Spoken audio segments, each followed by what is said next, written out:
Sir CS Jawahar రెడ్డిని మార్చేయబోతున్నారంటూ కథనాలు రావడం చూస్తున్నాం సార్. అసలు మార్చేస్తున్నారా, మరి ఇది ఎక్కడి నుంచి పుట్టిందంటారు సార్ ఈ న్యూస్? అంటే సిఎస్ జవహర్ రెడ్డిని మార్చడం అనేది ఎప్పటి నుంచో కూడా కూటమి టార్గెట్. ఓకే, వాళ్ళకి చాలా ఇబ్బందిగా ఉంది. బీజేపీతో పొత్తు పెట్టుకునిందే ఎలక్షన్ కమిషన్ మనకు అనుకూలంగా ఉంటుందని, సో మనం ఏ అరాచకాలు చేసినా సపోర్ట్ చేస్తుందని, అట్లాగే వైసీపీని కట్టడి చేసి వైసీపీని ఓడించడానికి మనకు హెల్ప్ చేస్తుందని అనేది తెలుగుదేశం చంద్రబాబు పొత్తు పెట్టుకోవడానికి ప్రధానమైన 2 కారణాల్లో ఒకటి. ఒక కారణమేమో తను ఒకవేళ మళ్ళీ కర్మగాలి జగన్ అధికారంలోకి వస్తే మనల్ని వేధించకుండా ఉండాలంటే సెంట్రల్లో బీజేపీ మళ్ళీ వస్తుంది కాబట్టి బీజేపీతో ఉంటే నాకు సేఫ్ అని చంద్రబాబు అనుకున్నాడు. రెండో కారణం వచ్చి ఇప్పుడు గెలవాలంటే మనకి ప్రధానంగా ఎన్నికల్ని పోల్ మేనేజ్మెంట్లో ప్రధానమైంది ఏంటంటే డబ్బులు, ఫండ్స్ ఇబ్బంది కాకుండా ఫ్లో ఆఫ్ ద ఫండ్స్ దాన్ని ఇబ్బంది పెట్టకుండా ఉండాలి. గతంలో 2019లో చూస్తే చాలా చంద్రబాబు ఫండ్ సోర్సెస్ని కట్ చేసింది బీజేపీ. ఈవెన్ చెన్నైలో శేఖర్ రెడ్డి లాంటి వాళ్ళ మీద కూడా దాడులు చేసింది. ఐటీ దాడులు చేయడం, వాళ్ళ డబ్బుల్ని కాన్ఫిస్కేట్ చేయడం, వాళ్ళ అకౌంట్ని ఫ్రీజ్ చేయడం, ఇవన్నీ చేసింది. దానివల్ల చంద్రబాబుకి రావాల్సిన ఫండ్ రాలేదు. సో జగన్కి ఏమో ఫండ్ బాగానే ఉన్నింది. అది ఒక ఇంపార్టెంట్. రెండో ఇంపార్టెంటు, ఎక్కడైతే వైసీపీకి బలమైన బూతులు ఉంటాయో, పోలింగ్ బూతులు లేకపోతే గ్రామాలు ఉంటాయో, అక్కడ వాళ్ళ ఓట్లు పడనీయకుండా అల్లర్లు క్రియేట్ చేయడం, తమ ఓట్లు ముందే వేయించేసుకోవడం, వాళ్ళ ఓట్లు పడకుండా అల్లర్లు క్రియేట్ చేయడం, ఇలాంటి టాక్టిక్స్ పొలిటికల్ పార్టీలు చేస్తాయి. అది చంద్రబాబు కూడా ఆ ప్లాన్ ఉంది. అప్పుడు ఏమవ్వాలి అంటే తాము చెప్పిన చోట, అంటే తాము బలంగా ఉన్న చోటేమో పోలీసులను బాగా పెట్టాలి, వైసీపీ బలంగా ఉన్న చోట పోలీసులను పెట్టకూడదు. ఇది స్ట్రాటజీ. ఈ స్ట్రాటజీకి అమలు కావాలంటే తమకు అనుకూలమైన పోలీస్ ఆఫీసర్ని, కలెక్టర్లు, వాళ్ళు తమకు అనుకూలమైన అధికారులు అక్కడ ఉండాలి. అవన్నీ జరగాలంటే ఎలక్షన్ కమిషన్ వీళ్ళ వైపు ఉండాలి. ఇది చంద్రబాబుకు ఉండే ప్లాను. ఆయనకి 45 ఏళ్ళ అనుభవం ఉంది కాబట్టి ఎలక్షన్ పోల్ మేనేజ్మెంట్ ఏంటో ఆయనకు బ్రహ్మాండంగా తెలుసు. గ్రౌండ్ లెవెల్ నుంచి ఆయన సీఎం స్థాయికి వచ్చిన వ్యక్తి కాబట్టి అవన్నీ ఆయనకి కొట్టిన పిండి.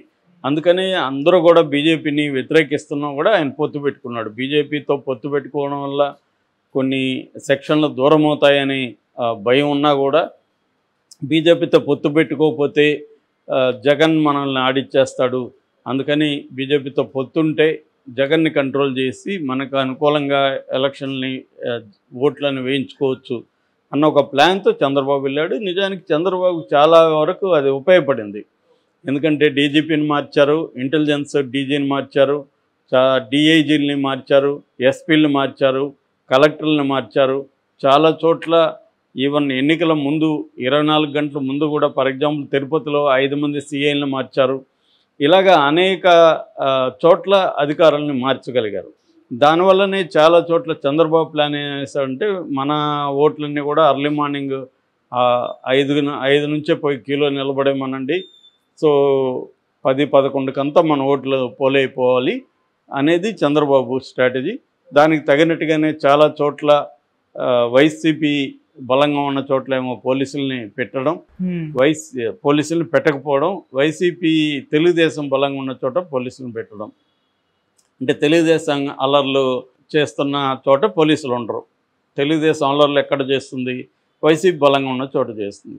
సో ఈ వ్యూహాన్ని చంద్రబాబు అనుసరించాడు. అయితే ఈ వ్యూహానికి అనుగుణంగా 100% చంద్రబాబుకు అనుకూలంగా జరగలేదు. ఎందుకంటే ఎలక్షన్ కమిషన్ కంప్లీట్గా చంద్రబాబు వైపు మొగ్గు చూపి అన్ని చోట్ల చంద్రబాబు ప్లాన్ని అమలు చేయడానికి ముందుకు రాలేదు. సో కొన్ని చోట్ల చంద్రబాబు అండ్ పురంధేశ్వరి ఇచ్చిన లిస్టుని 100% అమలు చేయలేదు. చాలా వరకు తీసేశారు, వీళ్ళకి అనుకూలమైన తెచ్చుకున్నారు. ఫర్ ఎగ్జాంపుల్ ఇప్పుడు అక్కడ పల్నాడులో ఎస్పీని తీసేసి వీళ్ళకి అనుకూలమైన వీళ్ళ సామాజిక వర్గ ఎస్పీని తెచ్చుకున్నారు. అట్లాగే కొన్ని చోట్ల వైసీపీ కంప్లైంట్ చేసిన పోలీస్ అధికారులను మార్చలేదు. ఇలాంటివి ఈసీ చేయలేదని చెప్పలేం. చంద్రబాబు వాళ్ళ తెలుగుదేశంలో కూడా మనం మాట్లాడినప్పుడు ఏం చెప్తున్నారంటే, ఈసీ చంద్రబాబు బీజేపీతో పొత్తు పెట్టుకోవడంలో మాకు చాలా మేలు జరిగింది సార్, మాకు చాలా చోట్ల మేము అనుకున్నట్టు చేయగలిగాము, జగన్ని కంట్రోల్ చేయగలిగింది ఈసీ, అంత మేరకు మేలైతే జరిగింది. కానీ సిఎస్ని మార్చలేదు కదా సార్ అన్నది ఎక్కువ మంది మాట్లాడుతున్నారు. అంటే సిఎస్ని ఉంచడం వల్ల వీళ్ళకి చాలా చోట్ల ఇబ్బంది కలిగింది. అట్లాగే వీళ్ళు అనుకున్న కొన్ని స్కీములు, అంటే ఫర్ ఎగ్జాంపుల్ వీళ్ళు వాలంటరీ వ్యవస్థని సస్పెండ్ చేయించారు, ఆపేశారు.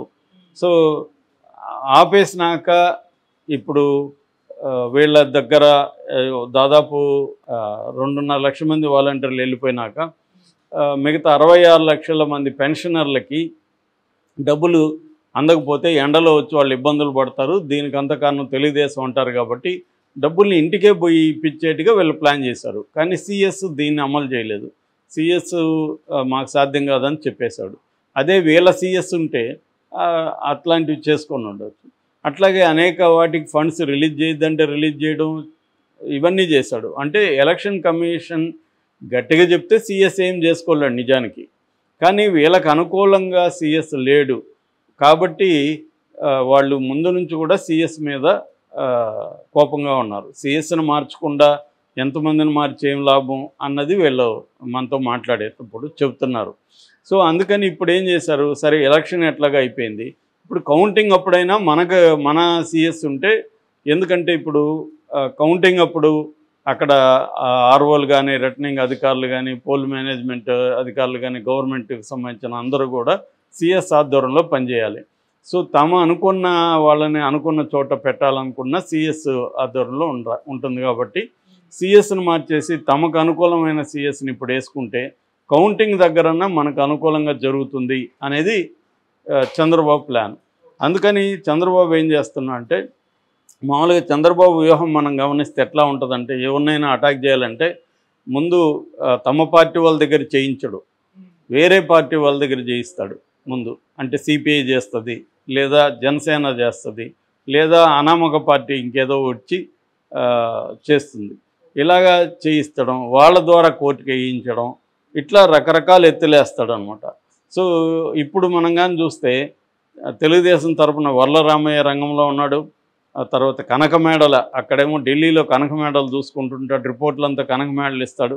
ఇక్కడ మాట్లాడితే వర్లరామయ్య వెళ్ళిపోయి కొన్ని వందల పిటిషన్లు ఇచ్చుంటాడు వర్లరామయ్య ఎలక్షన్ కమిషన్కి ఇవ్వడం. తర్వాత మిత్రపక్షాలు దగ్గర ఇప్పించడం, బీజేపీ దగ్గర కొన్ని ప్రజా సంఘాలను పెడతాడు. For example citizens for democracy అని పెట్టాడు, అది ఊరు చంద్రబాబు పెట్టించారు, దాంట్లో డౌట్ ఏం లేదు. సో నిమ్మగడ్డ రమేష్ కుమారు ఇంకొంతమంది తమ అనుకూలమైన వాళ్ళని పెట్టించాడు, వాళ్ళ ద్వారానే మన వాలంటీర్ల మీద వీళ్ళ మీద కేసు వేశాడు. తర్వాత కొంతమంది మేధావుల్ని దింపుతాడు. అట్లాగే జయప్రకాష్ నారాయణని దింపాడు ఈ మధ్య రంగంలోకి. అప్పటి వరకు జయప్రకాష్ నారాయణ జగన్ ప్రభుత్వాన్ని పొగుడుతూ పథకాలను పొగుడుతున్నాడు, సడన్గా ప్లేట్ ఫిరాయించి కూటమి వైపు మాట్లాడడం మొదలుపెట్టాడు. అసలు ఈ సంక్షేమ పథకాలు వేస్ట్ అన్నట్టుగా మాట్లాడడం మొదలుపెట్టాడు. అలాగా దింపుతాడు. నాలుగోది ఏంటంటే మీడియాని చంద్రబాబు మేనేజ్ చేసినట్టు ఎవరు కూడా చేయలేరు. మేబీ మోడీ కూడా చంద్రబాబు నుంచే నేర్చుకుంటాడు మీడియాని ఎలా మేనేజ్ చేయాలని.